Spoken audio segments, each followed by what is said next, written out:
আসলে আমি আজকে আপনাদের যেটা দেখতে চলেছি, আমাদের লক্ষ্মীপুর জেলা হচ্ছে নারকেল সুপারির জন্য বিখ্যাত।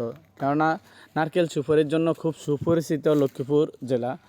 বিশেষ করে লক্ষ্মীপুর জেলার সুপারির চাহিদা চারিদিকে খুব খ্যাতি রয়েছে। তা আজ আপনাদের যে বিষয় দেখানো চলতেছি, দেখেন কিভাবে যে এক গাছ থেকে আরেক গাছে ঝুলে এবং সুপারি পাড়তেছে।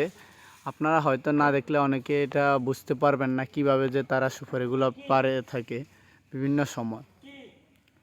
দেখেন এক গাছ থেকে আরেক গাছ থেকে কি সুন্দরভাবে যাইতেছে। এভাবে তারা এখন পুরো বাগানটা এক গাছ করে আলা দিয়ে থাকবে। এবং আমাদের এই লক্ষ্মীপুরের সুপারির অনেক ক্ষেতি রয়েছে এবং নারকেলের অনেক ক্ষেতি রয়েছে। আপনাদের যেদিকে দেখায় না কেন, নারকেল আর সুপারির বাগান আর বাগান। সাধারণত আমাদের লক্ষ্মীপুর জেলা যে কোনো কেউ বসত বাড়ি গড়ে তুলুক না কেন, চারিদিকে তারা বাগান সুপারির বাগান গড়ে তুলবে। এটা আমাদের লক্ষ্মীপুরের ভিতরে এখন একটা ঐতিহ্যের মতো বয়ে আনতেছে। যেমন চারিদিকে বাগান আর বাগান, অরহর বাগান। আপনাদের আরও দেখানোর চেষ্টা করব। বাগান যতটুকু যায় আমি, কোনো বাগানের শেষ নেই।